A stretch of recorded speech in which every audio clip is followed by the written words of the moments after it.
General जाहिर साहब, नए DGISI पाकिस्तान में अगर इस्टेब्लिशमेंट का हम तज़किरा करते हैं फ़ौज के हवाले से, तो मोस्ट पावरफुल आर्मी चीफ जिसके नीचे पूरी फ़ौज वो कमांड करते हैं। फ़ौज का हमारा सिस्टम अच्छा है और नीचे पूरी फ़ौज एक्ट करती है। DGISI ड्यूअल रिपोर्टिंग में एग्जेक्टिव के नीचे बनी हुई अथॉरिटी, लेकिन बड़ा पावरफुल ऑफिस है। तो general Asim as a person, as a soldier, do you know him? जी, मैं बहुत अच्छे तरीके से जानता हूँ। जनरल आसिम की जो तैनाती है, इसको मैं टू बिगिन विद कहूँगा कि मेरिट बेस्ड तैनाती है, एक ट्रू प्रोफेशनल सोल्जर की। उनके जो कैरियर को हम देखते हैं एज ए कैडेट, वहाँ से वो शुरू हुए हैं, सोर्ड ऑफ ऑनर हैं अपने कोर्स के, 1989 में वो पास आउट हुए, और वहाँ से लेकर आज तक उनके जो प्रोफेशनलिज्म है वही उनका हॉलमार्क रहा है उनकी सर्विस के दौरान। और आई थिंक क्रेडिट देना चाहिए उनकी सिलेक्शन को, मेरिट बेस्ड है, और इस उम्मीद के साथ कि इंशाल्लाह उनकी तैनाती जो है वो पाकिस्तान हमारे इदारों के लिए, हम सब के लिए बहुत अच्छी साबित होगी।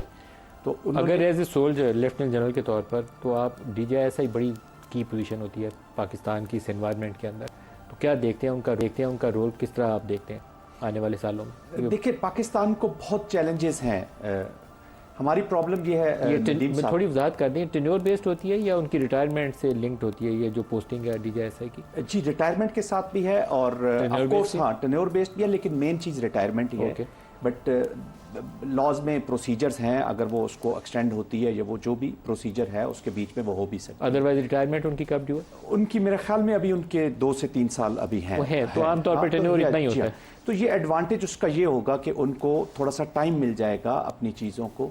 देखिए, ये इंस्टीट्यूशन के हेड आए हैं, वो एक ऐसा नहीं है कोई एक नया एक व्हील इजाद करना है, उन्होंने एक सिस्टम के बीच में आए। बट चूंकि वो प्रोफेशनल हैं, उनकी जो अपॉइंटमेंट्स रही हैं, वो director general DG military operation directorate में भी रहे हैं, फिर उन्होंने वजीरिस्तान में कमांड की है, फिर उन्होंने क्वेटा में डिप्लॉयड उनका डिवीजन था। तो जो शोरेश 2 आसिम जनरल खड़े हो जाएंगे एक ही वक्त में, एक जनरल सैयद आसिम मुनीर और दूसरे जनरल मोहम्मद आसिम मलिक। हाँ, तो आपको लगता है कि it's going to work well, अच्छा एक दूसरे को कॉम्प्लीमेंट करेंगे? क्योंकि आपको टेररिज्म वाला भी चैलेंज है और इंटरनल आपकी पॉलिटिकल सिचुएशन भी आपके सामने मौजूद है। देखिए नदीम साहब, पाकिस्तान के लिए किसी के पास, चाहे वो आसिम मुनीर हों या आसिम मलिक हों, नदीम मलिक हों या जाहिद हो या पंजौता साहब हो, हमारे पास किसी के पास चॉइस है कि हम ऐसे काम करें जो पाकिस्तान के लिए फ़ायदेमंद ना हो। देखें, पाकिस्तान के बीच में और ख़ास तौर पे इस इंस्टीट्यूशन के बीच में हमने यहाँ पे 35, 36, 7 ईयर सर्व किया है। यहाँ पर जब तक आप पाकिस्तान के लिए डिलीवर कर रहे होते हैं तो आपको हर मकाम, हर रुतबा, हर चीज़ मिल जाती है आपकी। तो आई एम श्योर कि किसी के पास कोई चॉइस ही नहीं है कि वो इकट्ठे होकर काम ना करे। इसलिए मैंने पहले हिस्से में प्रोग्राम के कहा था कि अभी हमें यूनिटी की ज़रूरत है, न सिर्फ विद इन दी इंस्टीट्यूशन बल्कि बाहर से भी सबके। तो आसिम मलिक साहब के लिए ये भी एक चैलेंज होगा कि यार एक यूनिटी के साथ हम आगे बढ़ें। चैलेंजेस देखें ना, मैं चैलेंजेस की बात करता हूँ, पाकिस्तान के और बड़े चैलेंजेस हैं। हम इस डे टू डे बिजनेस और सियासत और माजरत के साथ कि हम इनमें मैं सियासत को छोटी चीज़ नहीं कहता, बट मैं ये कहता हूँ कुछ छोटे इशू में इतने ज़्यादा अपने आप को फंसा लिया है कि पूरी स्टेट लगता है कि उसी के बीच में फंसी हुई है। हालांकि स्टेट के बाकी ऑर्गन जो है, इंस्टीट्यूशन खासतौर पे, ये और काम कर। हमारे पास इकोनॉमिक चैलेंजेस थोड़े हैं।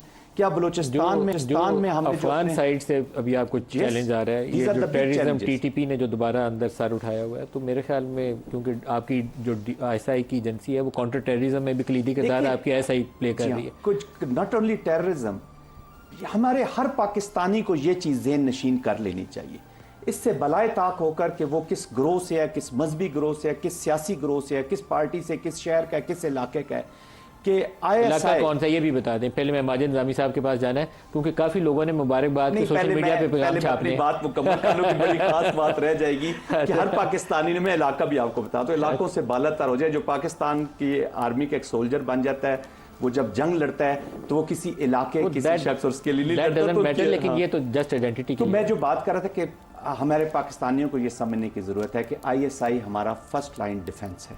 मजबूत ISI हमारी ज़रूरत है। हमारी इतनी खूबसूरत ये एजेंसी है, इतनी कैपेबिलिटीज़ हैं इसके बीच में कि इसने ये जो पाकिस्तान की जो प्रोटेक्शन है in all spheres, economic, political, social, सब के बीच में इसने प्रोटेक्ट किया हुआ है और इसकी ग्रोथ भी कंट्रीब्यूट करेगी। एंड दिस अपॉइंटमेंट जो अभी हुई है आसिम साहब की, जनरल आसिम की। आई एम श्योर कि वो उनकी इतना विजन, इतनी चीज़ें हैं उनमें। सर इलाका बताएं, फिर मैं माजिद साहब से सवाल। सरगोदा से हैं, पंचौता साहब के इलाके के हैं। शाहपुर से। हाँ जी। तो जिसने मुबारकबाद छापनी है अपने अपने इलाके की, वो शाहपुर में। ठीक है। जनरल साहब, जो माजी में भी ऐसे मौके आते रहे हैं कि हमारे यहाँ वो ट्रॉयका ऑफ पावर 90 की दहाई के शुरू में हुआ करता था। देखिए, thank you very much Nadeem Malik साहब, पहले तो इनवाइट के लिए। मैं इसके ऊपर कोई ज़्यादा पॉलिटिकल या लीगल कमेंट तो नहीं कर सकूँगा, I am not an expert on this.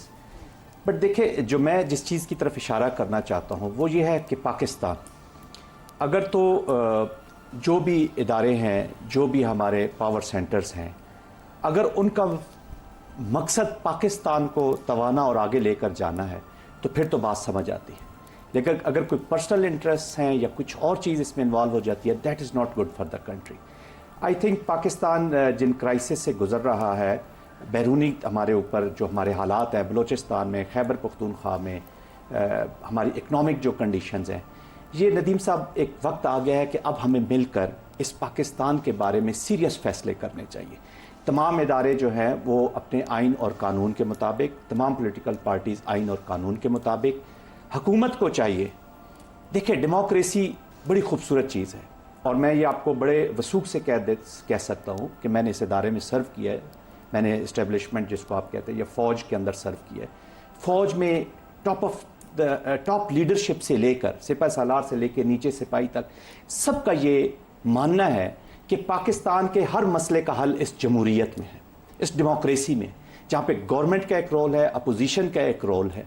जब ये रोल अपने सही अंदाज से नहीं अदा हो सकता, जब ये नहीं होता, तो फिर स्पेसेस बनती हैं जहाँ पर इदारे अपना रोल प्ले करते हैं।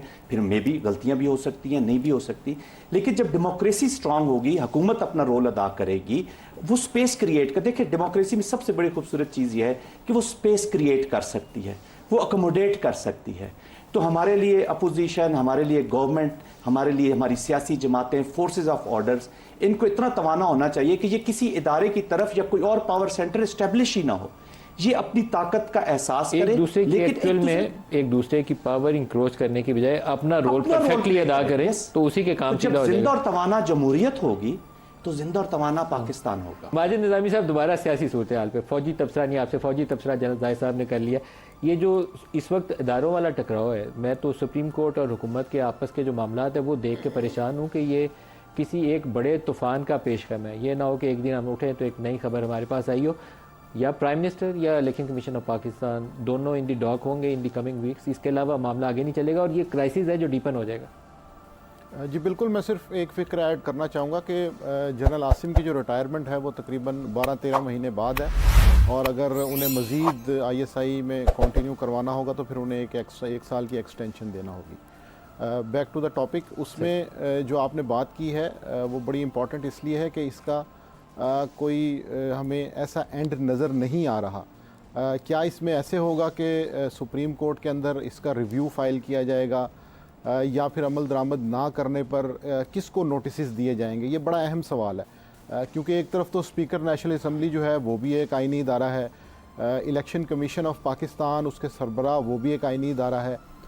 तो सुप्रीम कोर्ट की जानिब से ऐसा क्या किया जाएगा कि जिसके अंदर वो इस चीज़ को इंश्योर कर सकें कि उन्हें इस मामले के अंदर इम्प्लीमेंटेशन करवानी है? तो ये एक डेड लॉक की सी कैफियत नज़र आती है, और जहाँ पर डेड लॉक हो फिर वहाँ पर अमूमन जो ताकत रखते हैं, जो पावर रखते हैं, वही कामयाब होते हैं।